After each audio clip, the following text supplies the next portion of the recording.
Hello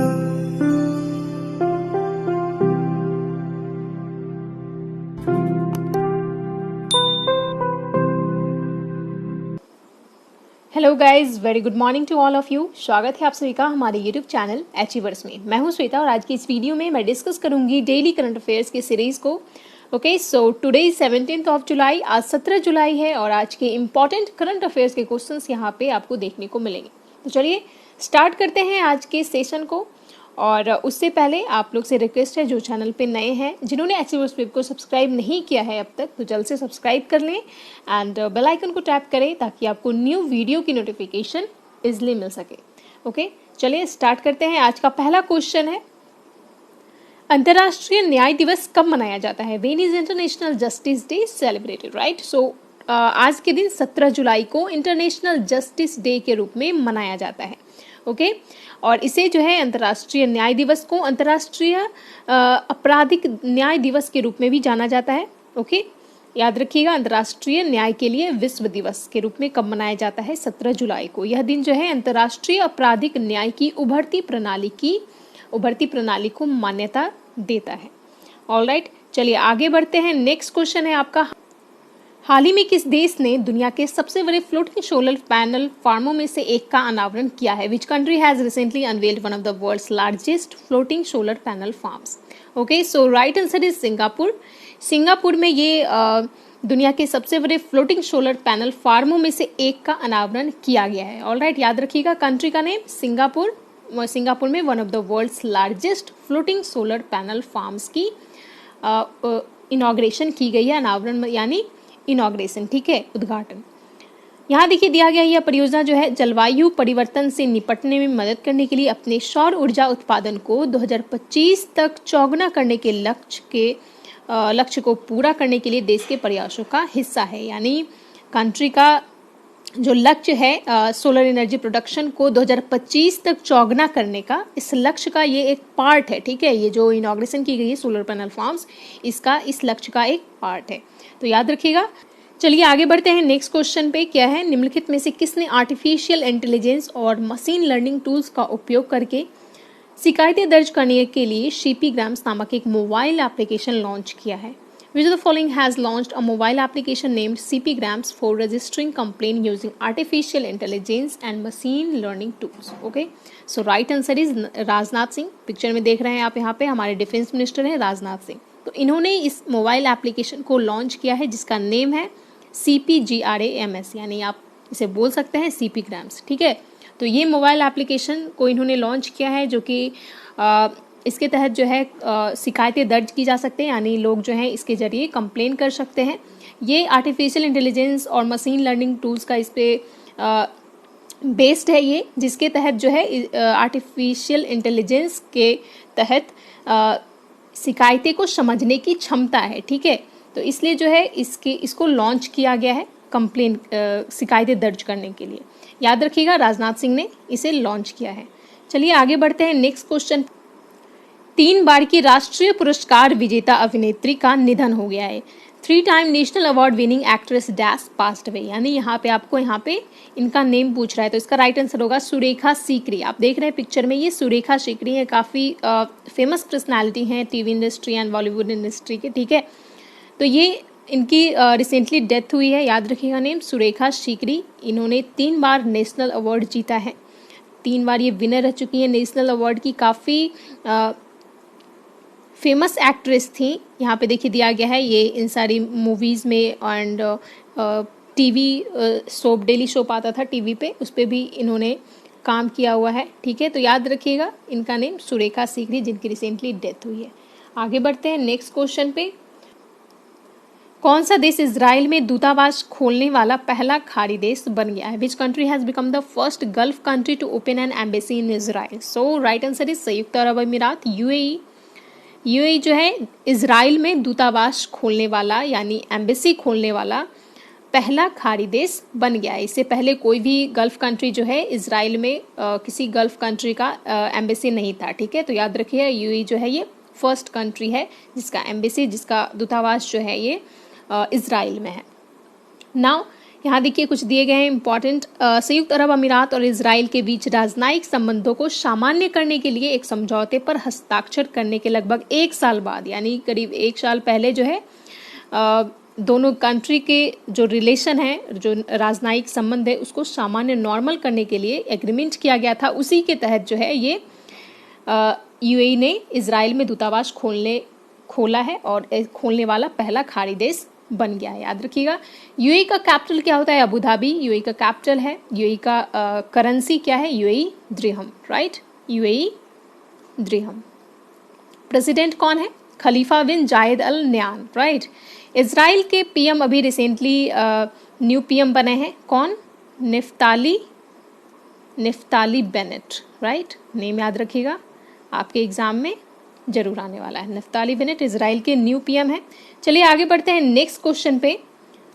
14 one day शतक बनाने वाले सबसे तेज बल्लेबाज कौन बने हैं? Who has become the fastest batsman to score 14 ODI centuries? Okay, so right answer Babar Azam. ठीक है, बाबर आजम ये पाकिस्तान के कैप्टन है, पाकिस्तान टीम के कप्तान बाबर आजम। इन्होंने अभी ये रिकॉर्ड को ब्रेक किया है, ये रिकॉर्ड बनाया है। इससे पहले 3 खिलाड़ी हैं जिनके नाम ये रिकॉर्ड है 14 वनडे शतक लगाने वाले सबसे तेज बल्लेबाज। नाउ बाबर आजम बने हैं। इनसे पहले देखिए हाशिम आमला है, राइट। हाशिम आमला ये साउथ अफ्रीका के फॉर्मर बैट्समैन, इन्होंने सबसे पहले ये रिकॉर्ड बनाया था। उसके बाद वार्नर ने बनाया। उसके बाद जो है हमारे विराट कोहली, इन्होंने ये रिकॉर्ड बनाया था। ठीक है, और इन तीनों का रिकॉर्ड को तोड़ते हुए बाबर आजम जो हैं ये 14 वनडे शतक बनाने वाले सबसे तेज बल्लेबाज बन गए हैं। तो याद रखिएगा, अभी जो तीसरा वनडे चल रहा था इंग्लैंड के खिलाफ एजबेस्टन में, उस दौरान। ठीक है, चलिए आगे बढ़ते हैं नेक्स्ट क्वेश्चन पे। हाल ही में प्रधानमंत्री नरेंद्र मोदी ने अंतर्राष्ट्रीय सहयोग और सम्मेलन केंद्र रुद्राक्ष का उद्घाटन कहाँ किया है? Where has prime minister Narendra Modi inaugurated the international cooperation and convention centre Rudraksh recently? काफी इंपॉर्टेंट क्वेश्चन है। देखिए, international cooperation and convention centre है जिसका नेम दिया गया है क्या? रुद्राक्ष। और इसका इनॉग्रेशन जो है हमारे प्रधानमंत्री नरेंद्र मोदी किए हैं, कहाँ? वाराणसी में, उत्तर प्रदेश के वाराणसी में इसकी इनॉग्रेशन की गई है, उद्घाटन किया गया है। रुद्राक्ष एक अंतर्राष्ट्रीय सहयोग और सम्मेलन केंद्र है, यानी यहाँ पे जो है इंटरनेशनल समिट किए जाएंगे, इंटरनेशनल प्रोग्राम किए जाएंगे, ऑर्गेनाइज किए जाएंगे। ठीक है, तो याद रखिएगा। और इसके बारे में रुद्राक्ष जो केंद्र है जो खोला गया है, जो जिसकी उद्घाटन की गई है, इसके बारे में देखिए यहाँ पे दिया गया है। ये इसकी केंद्र में 108 रुद्राक्ष रखा गया है। इसका नाम रुद्राक्ष है। ठीक है, तो इसके बेसिस पे यहाँ 108 रुद्राक्ष भी रखे गए हैं। इसकी छत जो है शिवलिंग के आकार की है। इसका यहाँ पिक्चर में आप देख सकते हैं, इसका छत जो बनाया गया है, इसका बिल्डिंग ये शिवलिंग के आकार की है। इसका उद्देश्य क्या है? इसका उद्देश्य अंतर्राष्ट्रीय सम्मेलन केंद्र में लोगों के बीच सामाजिक और सांस्कृतिक बातचीत के अवसर प्रदान करना है। और कन्वेंशन सेंटर जो है ये जापान इंटरनेशनल कोऑपरेशन एजेंसी की सहायता से बनाया गया है। ओके, तो इससे क्या होगा? इससे टूरिज्म भी यहाँ पे जो है टूरिज्म एंड व्यापारियों को भी आकर्षित करेगी। ठीक है, ये केंद्र जो है सम्मेलन के लिए बेसिकली ये बनाया गया है, समिट के लिए, नेशनल एंड इंटरनेशनल समिट के लिए ये बनाया गया है, और ये टूरिज्म को भी बढ़ावा देगी। ठीक है, तो याद रखिएगा, रुद्राक्ष जो हमारा international cooperation and convention centre है, ये उत्तर प्रदेश के वाराणसी में इसकी इनॉग्रेशन की गई है। ओके, और आपको याद होगा तो वाराणसी में ही इसी दौरान प्रसाद परियोजना की शुरुआत भी की गई है हमारे प्रधानमंत्री नरेंद्र मोदी के द्वारा। ठीक है, प्रसाद परियोजना। चलिए आगे बढ़ते हैं नेक्स्ट क्वेश्चन पे। हाल ही में पाकिस्तान के किस पूर्व राष्ट्रपति का 80 वर्ष की उम्र में निधन हो गया है? Recently which former president of Pakistan has passed away at the age of 80? Right answer है ममनून हुसैन। ठीक है, ममनून हुसैन ये पाकिस्तान के फॉर्मर प्रेसिडेंट थे जिनकी रिसेंटली डेथ हुई है। ओके, याद रखिएगा नेम, क्योंकि ये जो थे ममनून हुसैन पाकिस्तान के 12वें राष्ट्रपति थे। इनकी जन्म जो है ये भारत के आगरा जिले में हुई थी। ठीक है, 1940 में। ओके, याद रखिएगा। नेक्स्ट क्वेश्चन है, शाहरुख खान एवं संजय दत्त के बाद निम्न में से किस भारतीय को दुबई ने गोल्डन वीजा जारी किया है? After Shahrukh Khan and Sanjay Dutt, who among the following Indian has been issued golden visa by Dubai? Right answer है सानिया मिर्जा। सानिया मिर्जा को गोल्डन वीजा प्रोवाइड किया गया है, दिया गया है, गोल्डन वीजा से सम्मानित किया गया है, आप कह लीजिए दुबई के द्वारा, ठीक है। इससे पहले शाहरुख खान एंड संजय दत्त को दिया गया था और अब जो है हम सानिया मिर्जा को ये गोल्डन वीज़ा प्रोवाइड किया गया है दुबई के द्वारा, दुबई गवर्नमेंट के द्वारा। यहाँ पे देखिए, भारतीय महिला टेनिस स्टार सानिया मिर्जा को दुबई का गोल्डन वीज़ा मिला है। बॉलीवुड अभिनेता शाहरुख खान और संजय दत्त के बाद सानिया मिर्जा यह वीज़ा पाने वाली तीसरी भारतीय बन गई हैं, ठीक है। ये तीसरी भारतीय थर्ड इंडियन है जिनको ये वीज़ा गोल्डन वीज़ा दिया गया है यूएई के द्वारा। इससे पहले शाहरुख खान एंड संजय दत्त को दिया गया है।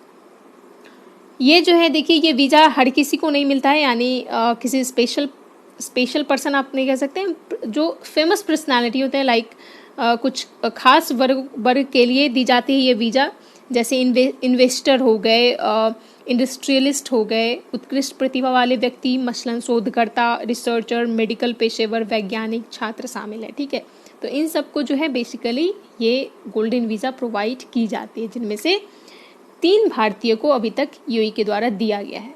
चलिए नेक्स्ट क्वेश्चन है, आंध्र प्रदेश सरकार ने ओबीसी प्रमाण पत्र जारी करने के लिए आय सीमा 6 लाख से बढ़ाकर कितने लाख रुपए कर दी है? Andhra Pradesh government has increased the income limit for insurance of OBC certificate from 6 lakh to how many lakh? इसका राइट आंसर होगा 8 लाख रुपए, ठीक है। आंध्र प्रदेश गवर्नमेंट के द्वारा ओबीसी प्रमाण पत्र जारी करने के लिए आय सीमा पहले 6 लाख थी, अब 6 लाख से बढ़ाकर कितने लाख रुपए कर दी गई है? 8 लाख रुपए कर दी गई है, ठीक है। नेक्स्ट आगे बढ़ते हैं नेक्स्ट क्वेश्चन पे, और इसमें कोई इंपॉर्टेंट है नहीं। चलिए नेक्स्ट क्वेश्चन है, मंडुआडीह रेलवे स्टेशन का नाम बदलकर क्या कर दिया गया है? What is the name of Manduadih railway station change to?